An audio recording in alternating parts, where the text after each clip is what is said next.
Karena doa itu minta pertolongan, bukan minta solusi. Mujizat terjadi kalau ada penyakit, ada masalah. Kita percaya pada kuasa masalah atau pada kuasa Allah. Hati-hati. Kalau kita percaya pada kuasa masalah, sampai kapanpun hidup Anda akan menderita terus.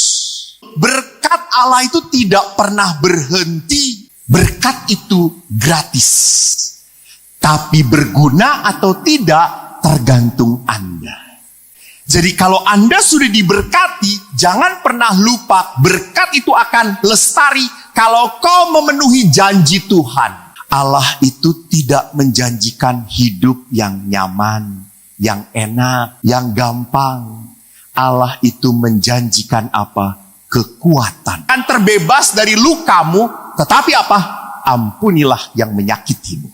Kau akan diberkati oleh Tuhan, bisnismu lancar, asal kau percaya pada Allah. Ingin melihat imanmu, karena Allah ingin melihat kesetiaanmu. Jangan Tuhan kasih bukti dulu, kasih tanda, baru gue percaya. Kampret. Dan kalau Anda khawatir akan sesuatu yang tidak bisa dirubah dalam hidup Anda, berarti Anda bodoh.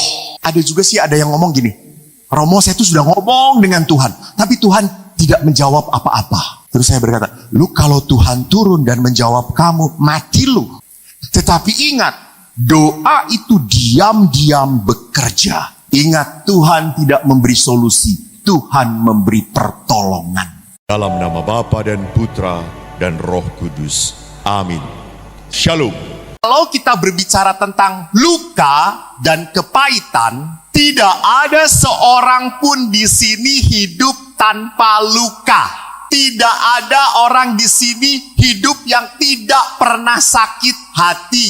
Jangan pikir para suster yang berjubah putih itu hatinya pun putih. Bisa jadi hatinya putih tapi hancur berantakan coy gitu ya. Jadi setiap orang siapapun dia pasti punya luka dan punya sakit hati. Jadi selama manusia itu normal ada pengalaman pahit luka. Dan bagaimana luka ini justru menjadi tempat manusia diberkati Tuhan. Ini bagus. Bapak Ibu tahu nggak? Mujizat itu terjadi kalau ada apa? Kalau ada mujizat, mujizat itu terjadi harus ada apa dulu sebelum ada mujizat terjadi? Harus ada apa? Hah? Harus ada apa? Mujizat terjadi kalau ada penyakit, ada masalah. Tidak pernah. Semua mujizat terjadi karena apa? Tuhan, saya sakit. Tuhan, anakku dirasuki oleh setan. Sekarang, Tuhan, aku dirasuki oleh rasa sakit hati yang tidak pernah henti-henti. Betul atau tidak? Nah, kayak gini, lihat. Betulnya tuh penuh iman, betul. Lukanya mendalam banget. Orang seperti ini mau diberi retret oleh Bapak Paus pun tetap tidak bertobat. Jadi kalau Anda punya luka, Anda punya masalah, jangan pernah takut. Kenapa? Karena Anda adalah kandidat untuk mendapatkan mujizat Tuhan. Hey. Jangan cuma tepuk tangan. Jangan cuma ngomong amin. Nggak cukup. Nanti kita lihat. Mari kita lihat next. Oke.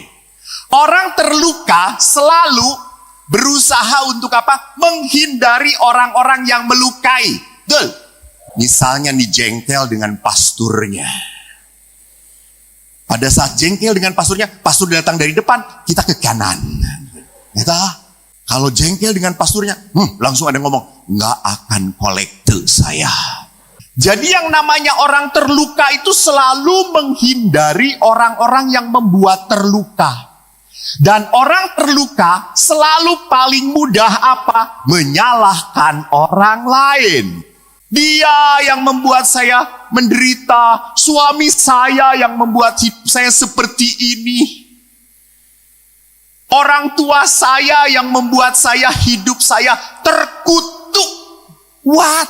Kalau engkau lahir sebagai orang terluka, jangan mati juga sebagai orang terluka. Allah tidak menghendaki seperti itu. Kalau engkau hidup sebagai orang yang dalam tanda petik teraniaya, matilah sebagai seorang yang mulia. Matilah sebagai orang yang dikasihi. Itu baru murid Tuhan. Saya tuh menulis ungkapan-ungkapan di sini. di sini no. Ungkapan-ungkapan di sini yang memperlihatkan next. Bukan aku. Di situ ada ungkapan kalau orang pacaran kesinggung. Bukan aku yang menyerah lalu memilih melepas engkau sayang. Tapi kamu yang tidak ingin lagi kupertahankan. Lalu mantannya pergi begitu saja. Yang kedua, begini kata-katanya. Sayang, dulu aku tergila-gila untuk mengejarmu. Namun sekarang mati-matian aku melupakanmu.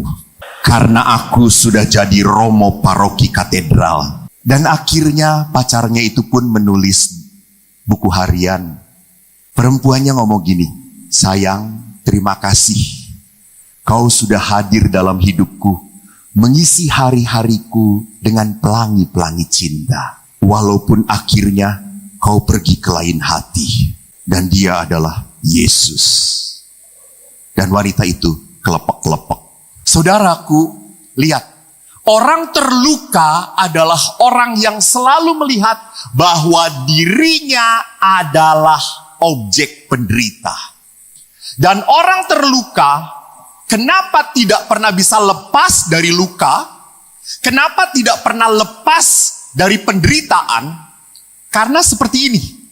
Anda lihat di sini, ada sosok besar prajurit dan sosok gembala yang kecil. Ingat di perjanjian lama siapa? Daud dan Goliat. Kalau kita menatap masalah, maka saya selalu takut, gelisah, dan khawatir. Kalau saya punya masalah, saya selalu mengatakan, aduh berat banget. Kan ada orang yang mengatakan, tahun 2023 ini masa resesi, berat loh, susah loh, semuanya naik loh. Jadi kalau kita melihat masalah, kita akan selalu takut, gelisah.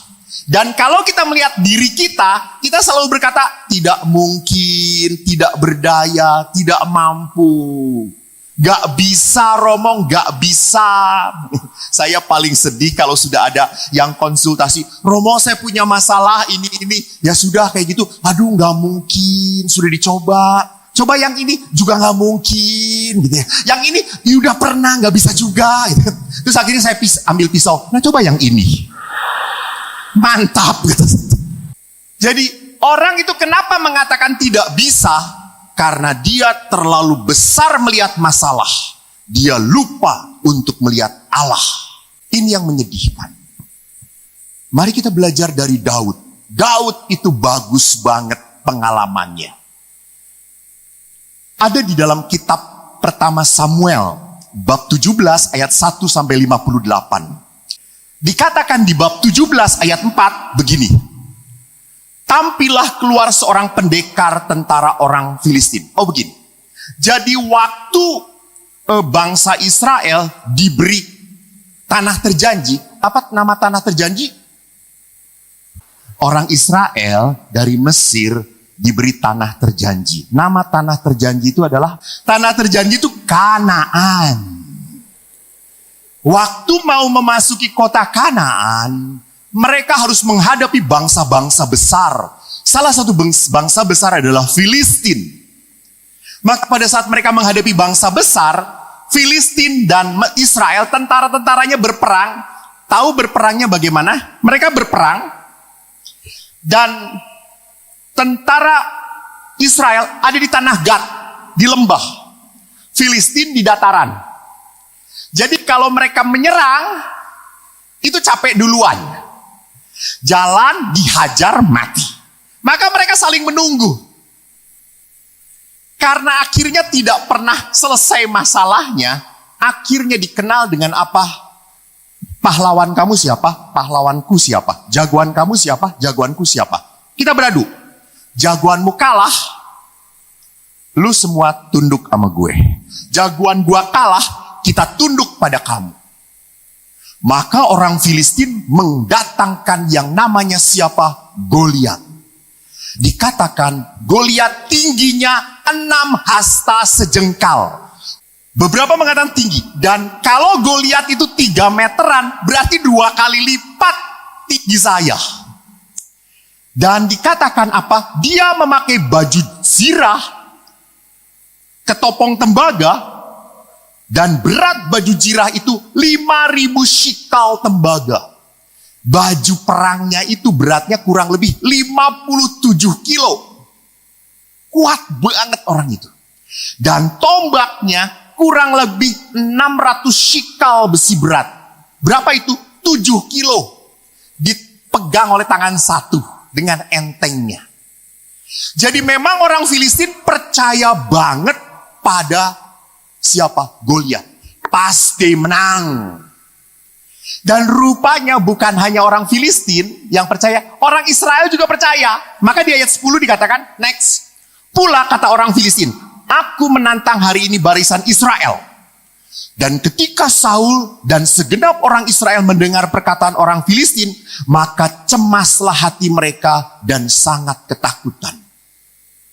Jadi orang Filistin pun percaya kalau diadu pasti Goliat menang. Bukan hanya orang Israel, Saul, raja Israel pun percaya. Maka Saul waktu ngomong kepada Daud, dikatakan apa? Kamu tidak mungkin mengalahkan Goliat. Ia masih muda, sudah dididik menjadi prajurit. Kamu cuma gembala. Dan yang lebih menakutkannya, si Goliat ini, next. Orang Filistin ini maju mendekat pada pagi dan petang, terjadi 40 hari lamanya. Jadi si Goliat ini nantang terus tiap pagi dan sore. Mana? Sore-sore datang lagi. Mana? Bayangin 40 hari saudara-saudara. Sekarang bayangkannya begini. Tiap hari pastor paroki datang. Mengetuk rumah Anda. Kolekte.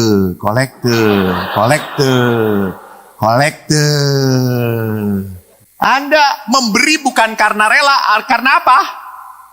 Takut, khawatir. Dan orang si Goliat ini ngomong terus, akhirnya membuat tentara Israel makin ketakutan.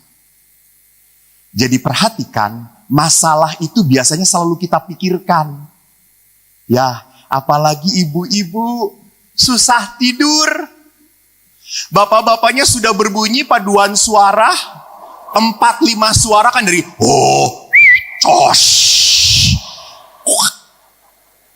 atas bawah rem bawah juga gitu bunyi terus. Dan Anda masih putar badan, putar kiri, belum tidur dan berkata, "Pah." Muncullah pikiran-pikiran, kegelisahan terus dipikirkan. Karena memang wanita itu pikirannya selalu jalan. Pria pikirannya kosong. Ada jarang dipakai. Maka kalau jualan yang paling mahal tuh pikiran laki-laki. Otak laki-laki paling mahal karena jarang dipakai. Itu kepercayaan siapa? Orang-orang Israel. Apa kepercayaan Daud? Next. Layar selanjutnya. Daud punya kepercayaan beda. Ayat 26, Daud berkata berapa? Apa? Siapa orang Filistin ini sampai ia berani mencemoohkan barisan dari Allah yang hidup? Jadi Daud percaya bahwa Israel ini adalah barisan tentaranya Tuhan. Next. Tidak hanya itu, Daud berkata, jangan tawar hati. hambamu akan pergi melawan orang Filistin. Maaf, Daud. Mengapa Daud begitu berani? Lihat di ayat 34. Daud berkata itu, hambamu biasa mengembalakan kambing domba. Apabila datang singa dan beruang yang menerkam seekor domba, aku mengejar, menghajar, melepaskan domba itu dari mulutnya. Kemudian apabila ia berdiri menyerang aku menangkap janggutnya, menghajar dan membunuhnya. Baik singa maupun beruang telah dihajar oleh hambamu ini. Orang Filistin itu tidak bersunat. Ia sama seperti salah satu dari binatang. Ia telah mencemoohkan barisan dari Allah. Tuhan yang telah melepaskan aku dari cakar singa dan cakar beruang, Tuhan juga akan melepaskan aku dari tangan orang Filistin. Jadi kenapa Daud itu berani? Bukan omong kosong. Daud itu sudah melihat begitu baiknya karya Tuhan dalam hidup dia. Maka Daud punya apa? Iman yang kuat. Jadi Bapak Ibu, kalau Anda merasa punya masalah, kesulitan, kekhawatiran, kenapa? Karena Anda terlalu melihat ke depan. Terlalu jauh. Terlalu jauh. Pertanyaan saya, apakah masih hidup Anda? Ya dah. Keluar dari sini selamat aja, syukur pada Allah. Loh, iya toh. Kita tidak pernah tahu. Yang kita tahu adalah apa? Masa lalu. Dan masa lalu itu memperlihatkan apa? Tuhan menjagamu. Tuhan menyertaimu. Jadi kalau sampai engkau khawatir, kau lupa karya Tuhan. Kalau engkau sampai kehilangan kepercayaan, kau tidak ingat Tuhan sudah menjadikan engkau bisa sampai saat ini. 2023 itu berat bagi orang yang tidak punya Tuhan. Tapi bagi orang seperti Anda, 2023 itu penuh berkat. Kenapa? Kenapa? Dari dulu saya diberkati Tuhan. Dari dulu saya diberkati Tuhan. Dan berkat itu tidak akan pernah. Gue nanya. Tidak akan pernah, Pak. Ini yang beriman. Bu. Iya, betul. Lihat suami yang diselamatkan oleh istrinya. Menarik. Kompak. Istri masuk surga, suami ikutan. Jadi kalau di pintu surga istri sudah masuk, suaminya, kamu kenapa masuk sini? Itu istriku gitu ya. Jadi betul, berkat Allah itu tidak pernah berhenti. Jadi di sini kita bisa melihat dari Daud next, bahwa Daud punya iman seperti itu karena dia mengalami Tuhan. Maka waktu bertempur, Goliat melecehkan Daud. Goliat lihat, anjingkah aku? Gue ini anjing ya. Lu bawa-bawa datang dengan tongkat dan batu 5 biji. Ngapain? Goliat percaya diri. Tetapi Daud berkata apa? Engkau mendatangi aku dengan tombak dan pedang. Aku mendatangi engkau atas nama Tuhan Allah. Lihat di sini. Bedanya antara orang yang terluka, selalu apa? Bawa-bawa masalah, selalu bawa dirinya, gua gak mampu, gua bisa. Hati-hati. Orang terlalu percaya diri pun sombong, seperti Goliat, jatuh. Orang yang beriman adalah Daud. Aku membawa Tuhan. Aku beserta Tuhan.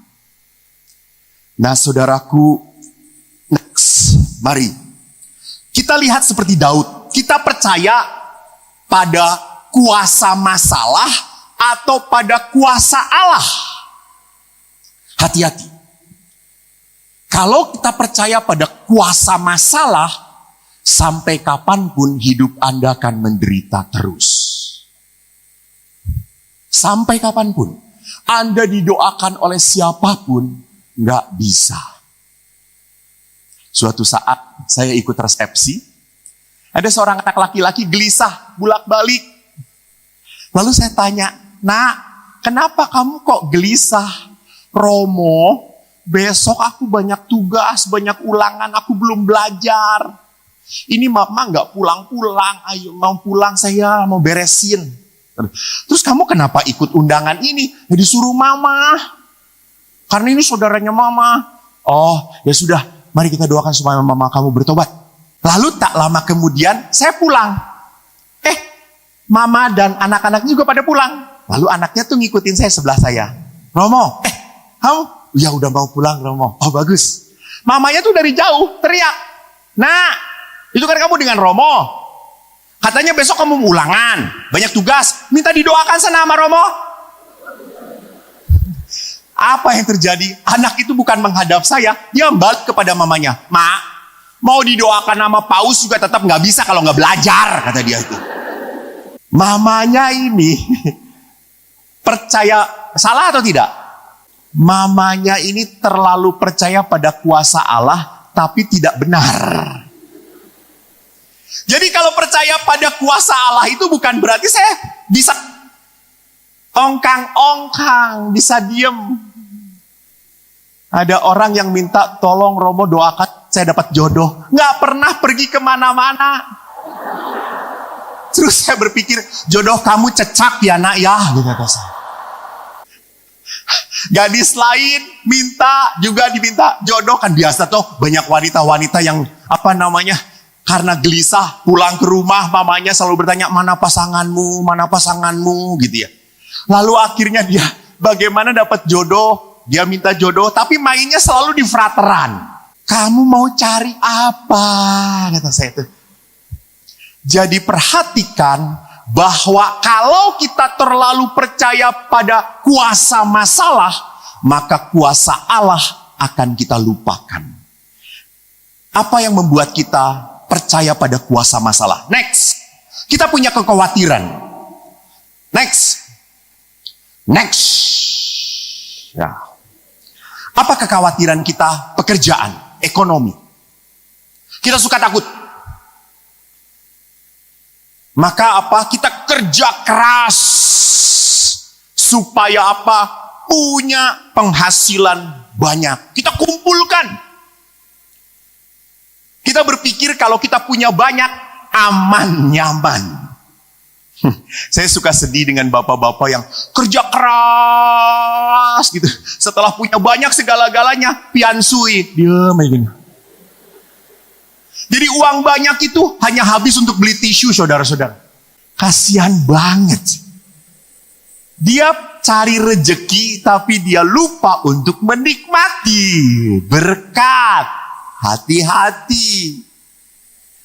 Bu, ingat ya, di dalam kehidupan ini, uang orang tua, uang anak. Uang anak ya uang anak. Maka jangan dibodoh-bodohin sama anak. Selama Anda masih punya kesempatan untuk rekreasi, daripada nanti dihabisin anak. Daripada dihabisin anak, lebih baik disumbangkan ke gereja. Upahmu besar kalau pasturnya masuk surga.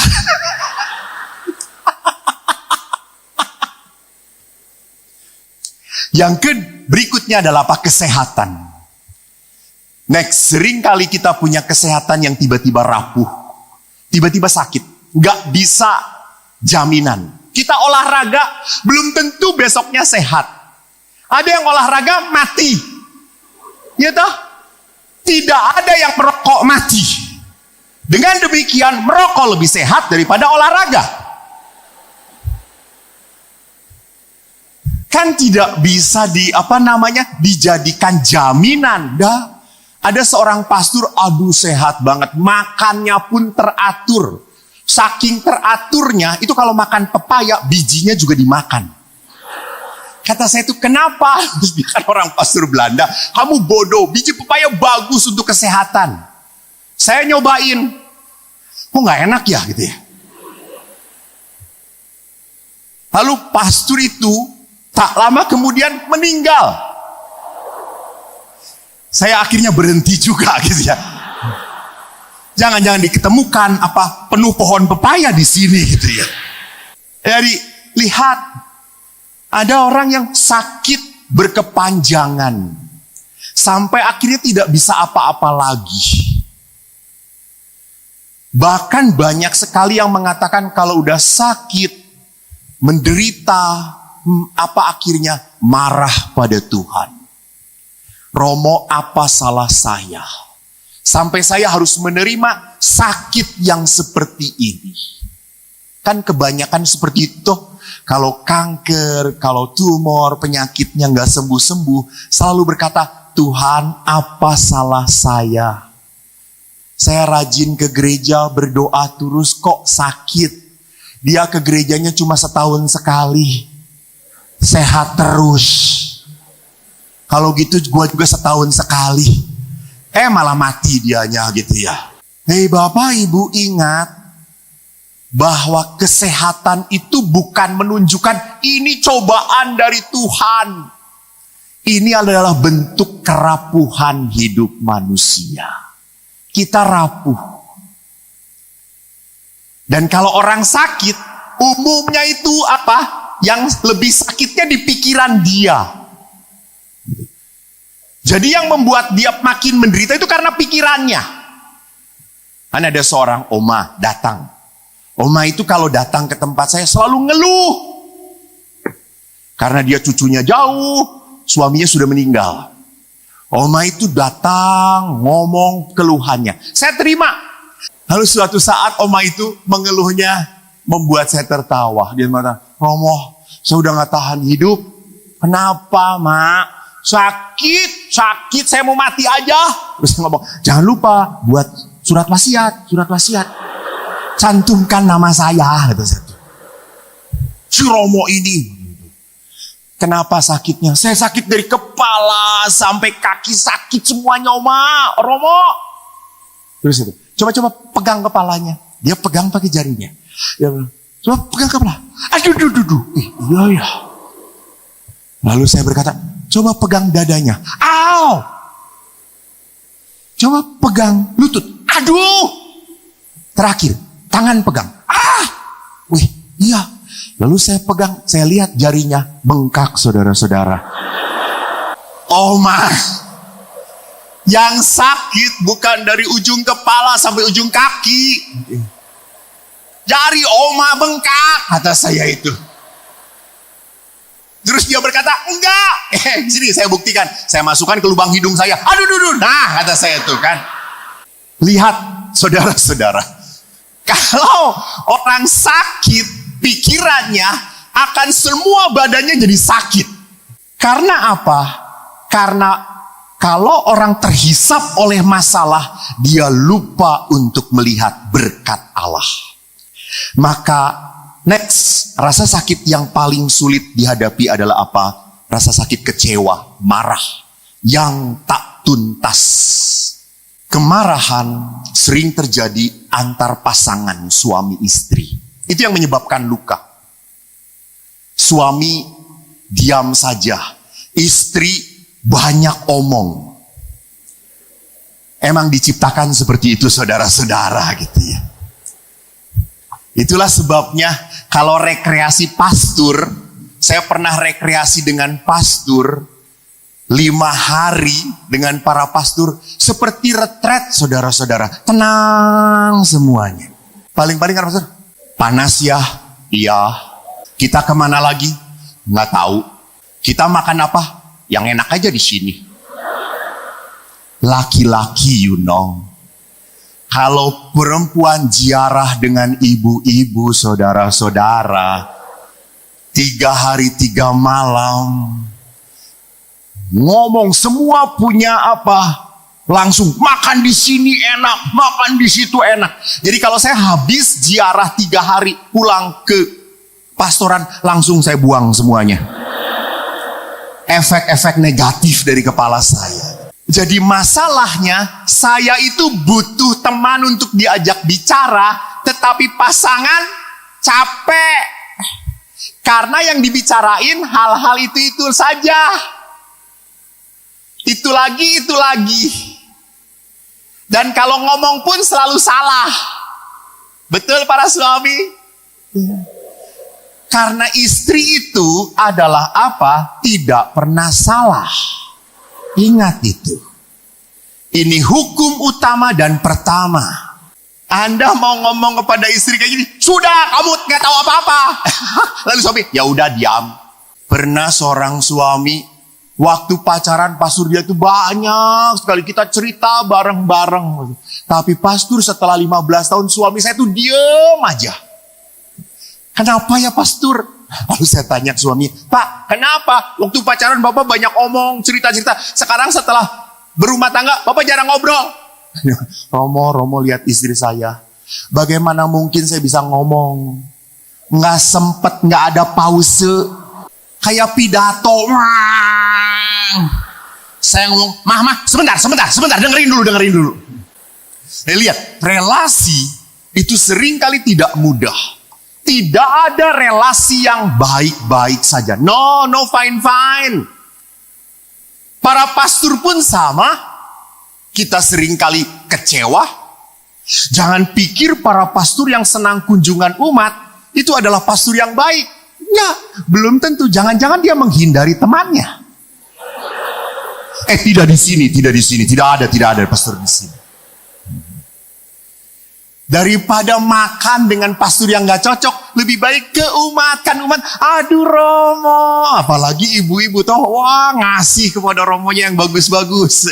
Kepada suaminya, masakan yang sudah diangetin bertahun-tahun gitu. Nah, saudara-saudariku, ingat. Jangan pernah percaya pada kuasa masalah. Percayalah pada kuasa Allah. Lihat janji Allah di dalam surat Rasul Paulus kepada jemaat di Filipi. Bab 4 ayat 4-7. Bersukacitalah senantiasa dalam Tuhan. Sekali lagi kukatakan, bersukacitalah. Bagus banget. Tuhan itu ngomong bersukacita dalam Tuhan. Hendaklah kebaikan hatimu diketahui semua orang. Tuhan sudah dekat. Janganlah hendaknya kamu khawatir tentang apapun. Nyatakan semuanya, segala hal, keinginanmu kepada Allah dalam doa dan permohonan dengan ucapan syukur. Damai sejahtera Allah yang melampaui segala akal akan memelihara hati dan pikiranmu dalam Kristus Yesus. Saya paparkan, ini kuasa Tuhan, ini janji Tuhan. Dan Anda tahu, di dalam kitab suci, konon katanya, ahli kitab suci mengatakan ada 7.000 janji Tuhan. Setelah Adam dan Hawa berdosa pun Allah tetap berjanji memberkati. Setelah Kain membunuh Habil, Kain pun tetap diberkati, dilindungi Tuhan. Nuh, Abraham diberi janji oleh Tuhan. Tetapi ingat, janji itu ada syaratnya. Berkat Tuhan itu adalah dari Allah. Berkat itu gratis. Tapi berguna atau tidak tergantung Anda. Jadi kalau Anda sudah diberkati, jangan pernah lupa berkat itu akan lestari kalau kau memenuhi janji Tuhan. Maka ingat, kalau Tuhan berjanji, marilah kepadaku kamu semua berbeban berat, aku akan memberikan kelegaan kepadamu. Pikulah kuk yang kupasang dan belajarlah daripadaku. Jadi Allah itu memberikan kelegaan, tetapi tetap pikulah kuk yang kupasang. Jadi bukan berarti kalau Allah memberikan kelegaan kita bisa lepas dari penderitaan. No. Allah itu tidak menjanjikan hidup yang nyaman, yang enak. Yang gampang, Allah itu menjanjikan apa? Kekuatan. Kalau Allah berjanji, maka kita harus melakukan apa yang Tuhan mau. Kau akan terbebas dari lukamu, tetapi apa? Ampunilah yang menyakitimu. Kau akan diberkati oleh Tuhan, bisnismu lancar, asal kau percaya padaku. Kalau mau melakukan sesuatu dengan iman, percaya. Karena Allah ingin melihat imanmu. Karena Allah ingin melihat kesetiaanmu. Maka pada saat kau memegang kesetiaan, kau memegang janji Tuhan, maka Allah akan menunjukkan. Jadi itu terbaliknya dengan Tuhan itu. Jangan Tuhan kasih bukti dulu. Kasih tanda. Baru gue percaya. Kampret. Gue Tuhan, lu buatan gue. Percaya dulu, baru gue kasih. Itu kerjanya Tuhan. Allah menuntut kita untuk apa? Percaya. Baru Allah akan menunjukkan janjinya. Nah, kalau janji Allah begitu jelas dalam hidup kita, so what next? Ini ada 5 syarat. Supaya apa? Kita mengalami damai. Supaya apa? Kita mengalami kasih dan pengampunan. Pertama, seperti yang dikatakan tadi ayat pertama, janganlah khawatir tentang apapun juga. Ingat, kekhawatiran itu pertama-tama adalah apa? Tidak masuk akal, unreasonable. Khawatir itu tidak pernah menyelesaikan masalah. Ingat itu. Khawatir itu hanya menambah masalah, menambah masalah. Aduh, khawatir suami saya jangan-jangan macem-macem. Jangan-jangan dia nggak setia pada saya. Jangan-jangan dia ada di other woman. Lalu Anda telepon terus. Ada di mana? Dengan siapa? Itu suara siapa? Ada wanita di situ. Lama-lama terjadilah apa yang Anda khawatirkan. Jangan ngomong amit-amit. So don't khawatir. Percayalah. Tidak bisa Anda harus mengintai terus suamimu. Tidak bisa. Bapak-bapak, percayalah kalau istri itu ngomong terus berarti masih mencintai Anda. Emang itu caranya? Anda tahu azan aja 5 kali sehari. Kalau istri Anda berbunyi dari pagi sampai pagi kembali, sadarlah dia masih mencintaimu. Terus ngomong mah, terus. I love you full.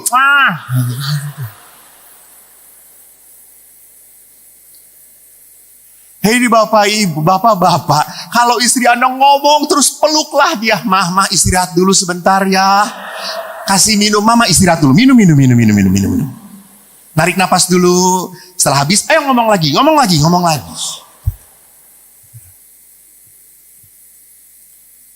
Memang itu cara mengungkapkan cinta pasanganmu. Jadi khawatir sekali lagi. Bahkan di dalam Injil Matius, Yesus berkata apa? Aku berkata kepadamu, jangan khawatir akan hidupmu. Akan apa yang kamu makan minum, akan apa yang ada pada tubuhmu. Bukankah hidup itu lebih penting daripada makanan, dan tubuh itu lebih penting daripada pakaian? Jadi saudara-saudaraku, kita hidup itu adalah berkat indah dari Tuhan. Kita masih diberi tubuh yang sehat. That is the first blessing from God.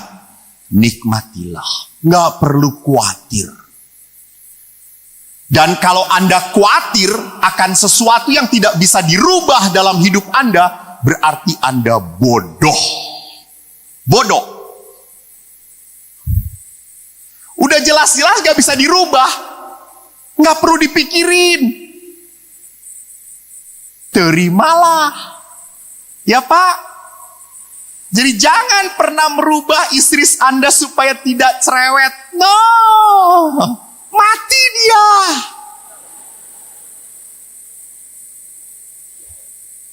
Terimalah. Ibu-ibu juga sama, terimalah. Kalau makin tua, makin semuanya melorot, terimalah. Udah jangan dikenceng-kencengin lah gitu ya. Saya pernah ketemu ibu-ibu yang dioperasi di Korea, ditarik semuanya. Bukan baby face, malah baby face kata saya itu. Aneh gitu. Dan saya nggak boleh ketawa Romo, nanti melar semuanya. Ah, memang melar kok, kata saya itu.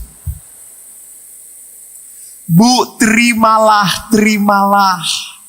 Kalau Anda memang menggelanyut di mana-mana samcan, ya terimalah gitu ya. Kan ibu-ibu ini aneh. Mau makan enak, nggak mau efeknya. Minumlah, apa Bu? Penghancur lemak? Apaan? Gitu ya. Jadi terimalah. Kalau sesuatu itu tidak bisa dirubah, jangan dipikirin terus. Nggak akan berubah. Maka Bapak Ibu, saya juga berkata apa? Kalau Anda jengkel dengan pastor Anda, terimalah. Terimalah. Nggak akan seumur hidup pastor ini sebentar lagi jadi dipindah. Sama. Kalau Anda punya penyakit yang tak tersembuhkan, belajarlah untuk apa? Tuhan, ubahlah hatiku. Bukan ubah penyakit ini. Angkatlah. Maka pada saat kita bisa seperti itu, kita akhirnya apa? Bisa terlepas dari kekhawatiran. Yang kedua, kekhawatiran itu sifatnya unnatural. Bukan bawaan lahir. Bapak Ibu, ada nggak bayi lahir ke dunia langsung khawatir nanti sekolah di mana? Kawin bagaimana? Masa depannya seperti apa? Ada nggak? Nggak ada. Jadi manusia itu lahir ke dunia tanpa kekhawatiran. Tanpa khawatir. Kenapa manusia jadi khawatir? Karena pengalaman hidup, luka, sakit, itu yang membuat dia khawatir. Pengalaman kecewa, itu yang membuat dia khawatir. Maka kekhawatiran itu adalah hal yang sama sekali tidak masuk akal. Percis Yesus kalau ngomong bagus banget di dalam Injil. Yesus berkata apa? Pandang burung. Tidak menabur, tidak menuai, tidak punya lumbung. Dia dipelihara Bapamu. Apalagi kamu. Bahkan Amsal berkata apa? Amsal 12 ayat 25 berkata ini, kekhawatiran dalam hati membungkukkan orang. Hati-hati. Jadi orang terlalu khawatir, maka badannya pun akhirnya rapuh. Sistem imunnya hilang, habis. Sebetulnya dia sehat, tapi karena terlalu banyak kekhawatiran, itu yang membuat tubuh dia akhirnya digerogoti oleh kekhawatiran. Next, khawatir itu adalah sesuatu yang tidak penting. Kenapa tidak penting? Karena di dalam Injil Matius bab 6 ayat 27, siapakah di antara kamu yang karena kekhawatirannya dapat menambah sehasta pada jalan hidupnya? Nggak ada. Emang kalau dengan khawatir hidup kita akan lebih mulus, akan lebih beres? Nggak. Khawatir itu membuat Anda tidak menyelesaikan masalah. Anda hanya membesarkan masalah, bahkan seringkali kemana-mana. Terlalu besar.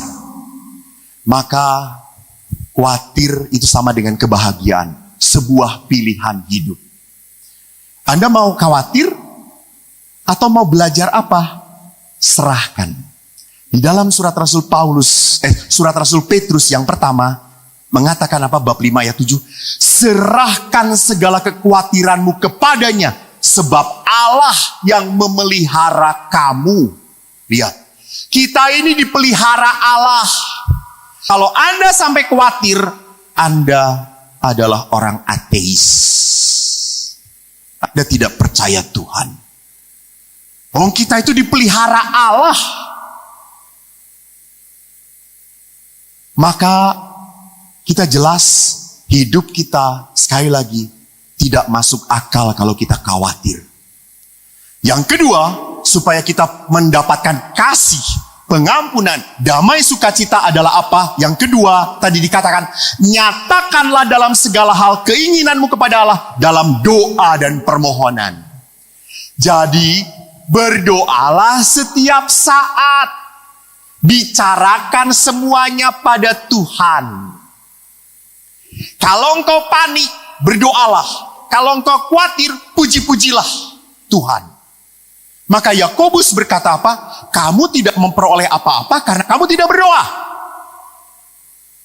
Maka berdoa itu adalah apa? Saat Anda berkoneksi dengan Tuhan, berhubungan dengan Tuhan.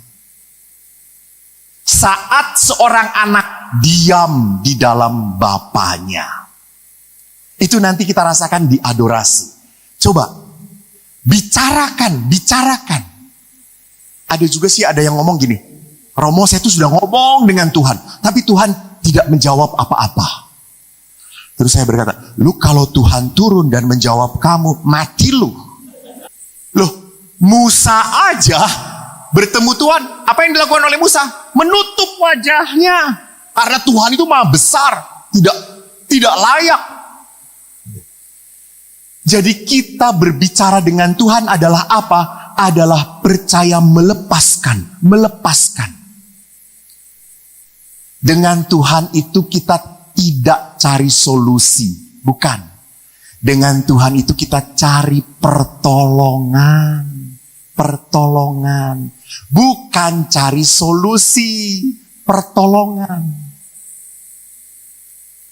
Dan pertolongannya, ya bagaimana Tuhan. Tidak seperti yang kita minta. Saya mendoakan orang hampir jarang terjadi seperti yang saya minta. Tapi setelah sekian tahun, orang itu bersyukur. Romo berterima kasih. Dulu didoakan oleh Romo. Sampai saya lupa, mana yang mendoakannya ya gitu ya. Apa yang mendoakannya. Tetapi ingat, doa itu diam-diam bekerja. Karena doa itu minta pertolongan, bukan minta solusi. Karena solusi itu adalah apa? Pikiran manusia. Allah itu tidak perlu solusi. Allah itu punya kuasa. Dan Allah tidak pernah punya masalah. Ingat ya, Allah tidak pernah punya masalah. Kita yang punya masalah. Maka kita butuh solusi. Allah nggak punya solusi. Karena Allah nggak punya masalah. Kita yang selalu bermasalah. Yang ketiga adalah apa? Kalau kita ingin damai, mengalami kasih Tuhan, bersyukurlah dalam segala hal. Bukan berarti kalau kita kena kanker, Tuhan saya bersyukur saya kena kanker. Terus suami meninggal, Tuhan akhirnya mati juga dia, saya bersyukur. Bukan. Itu kurang ajar namanya gitu. Bersyukurlah dalam segala hal itu berarti apa? Kita selalu bisa melihat kebaikan Allah di dalam setiap penderitaan. Di dalam pengalaman-pengalaman pahit kita tetap melihat pertolongan Tuhan. Itu bersyukur dalam segala hal. Dan itu hanya bisa dilakukan oleh orang beriman. Jadi kalau Anda bersyukurnya karena hal-hal yang baik, bersyukur saudara-saudara. Karena kemurahan hati Tuhan, saya ikut perduki. Usaha saya diberkati Tuhan. Biasa aja kali. Gak gitu-gitu banget gitu ya. No. Kita bisa bersyukur pada saat kepahitan muncul. Apa? Itu anak Tuhan. Kita tidak pernah kehilangan iman. Walaupun seberat apapun. Hal yang paling menyedihkan dalam hidup saya adalah waktu saya ditinggalkan oleh ibu. Ibu adalah sosok yang paling saya sayang. Ibu adalah sosok yang paling dekat dengan saya. Ibu adalah sosok yang melindungi saya, menerima saya apa adanya. Beda dengan ayah. Ayah saya selalu tidak puas dengan saya. Ayah selalu tidak suka dengan saya. Ayah suka pada 3 adik saya. Dan saya anak pertama yang dikaruniai oleh Tuhan dengan otak yang pas-pasan. Pas untuk hidup. Saya bodoh. Kalau dibodoh-bodohin oleh ayah, ibu tuh hanya diem. Lalu setelah saya nangis, sedih, ibu datang. Lalu memeluk saya, gak apa-apa. Eko bodoh tetap anak ibu. Dan saya berkata, oh gak apa-apa ya bu, Eko bodoh, gak apa-apa. Asal jangan selama-lamanya ya nak. Waktu saya kecewa, mau keluar dari seminari, saya datang pada ibu. Ibu langsung mendoakan, nak, terserah. Kamu keluar dari seminari, kamu tetap anakku, tetap. Tapi ibu mendoakan kamu terus tiap hari. Kata-kata itu membuat saya apa? Kembali lagi, saya mau jadi pastor lagi. Karena sayangnya, saya kemana-mana keluar negeri selalu cari oleh-oleh untuk ibu yang paling mahal. Kalau kasih liontin, $500 pun gua beli untuk ibu. Bapak, rosario saja. Harganya $1, kan ada rosario gitu. Kalau ayah berkata, mana oleh-oleh? Nih, rosario. Berapa ini? $1, kata saya itu. Sampai akhirnya saya menemukan saat di mana ibu menghadapi sakratul maut. Saya menemani. Saat di mana ibu sudah tidak kuat lagi. Di satu sisi saya berkata, Tuhan, saya masih butuh dia. Saya butuh kehadiran dia. Saya butuh kasih sayang dia. Tapi ibu sudah sakit begitu lama. Dan akhirnya saya tanya pada dokter, kenapa dok? Kok ibu begitu panjang sakitnya? Lalu dokter berkata, ibu sangat menyayangi bapak kamu.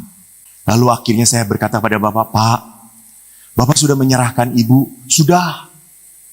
Ya sudah, bicara. Saya harus bicara apa? Bicara pada ibu. Bu, ibu duluan ke surga.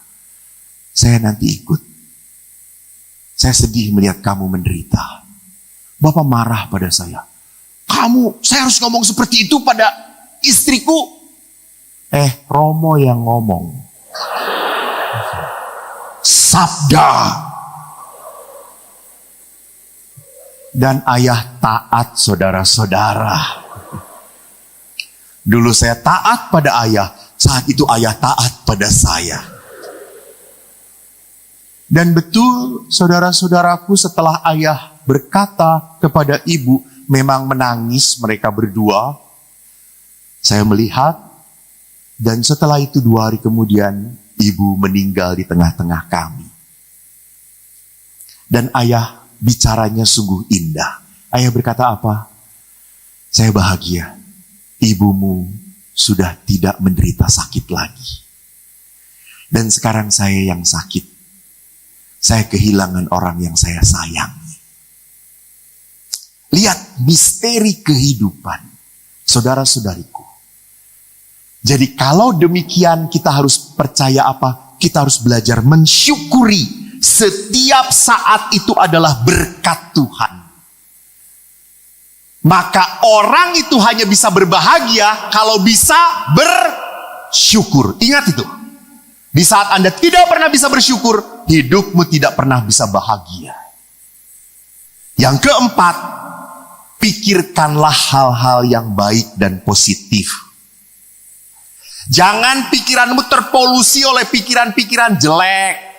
Bahaya itu kalau kita mendengarkan suara tetangga, kita lupa mendengarkan suara Tuhan.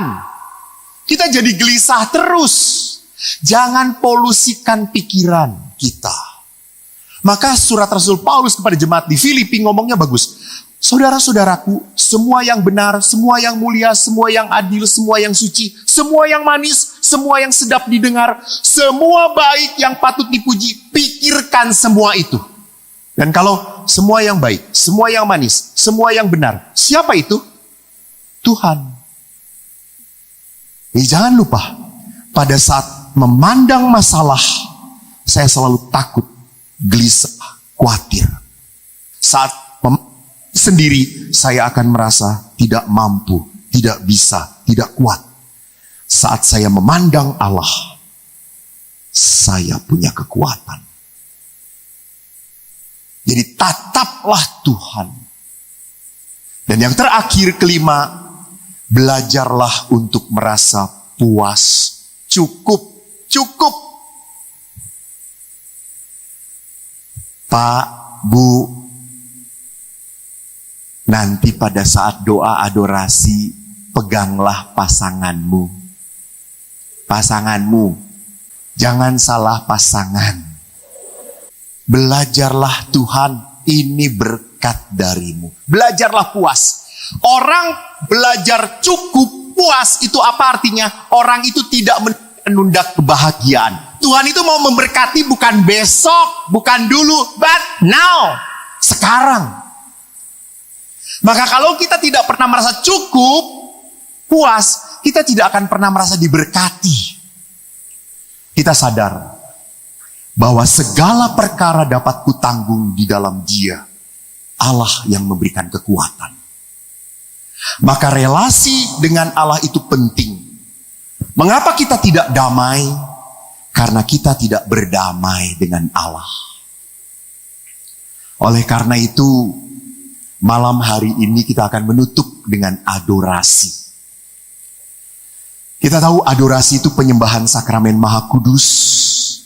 Dan di dalam dekrit mengatakan adorasi adalah tindakan menyembah kepada Tuhan yang hadir dalam rupa hosti yang telah disucikan. Dengan demikian, berdoa di hadapan sakramen Ekaristi sama dengan berdoa di hadapan Allah. Maka Bapak Ibu, pada saat adorasi sakramen Maha Kudus ditahtakan, saya akan menghantar. Anda bawa doa-doa Anda. Anda bawa kekhawatiran Anda. Berbicaralah pada Tuhan kalau Anda ingin kedamaian. Ingat, Tuhan tidak memberi solusi. Tuhan memberi pertolongan. Tuhan itu punya kuasa. Dan Anda itu membutuhkan apa? Kuasa dari Tuhan. Dan Tuhan hanya bisa bekerja kalau Anda berserah. Berserah. Percayalah, walaupun saya tidak mampu membawa sakramen Maha Kudus pada Anda, kuasa Allah sampai pada Anda. Ingat saudaraku, imanmu yang menyelamatkan engkau. Maka mari kita hening, kita bersama-sama sadar, percaya, kita mempunyai Allah yang maha besar. Kita mempunyai Allah yang maha dahsyat. Dan Allah itu sungguh nyata hadir dalam sakramen Maha Kudus.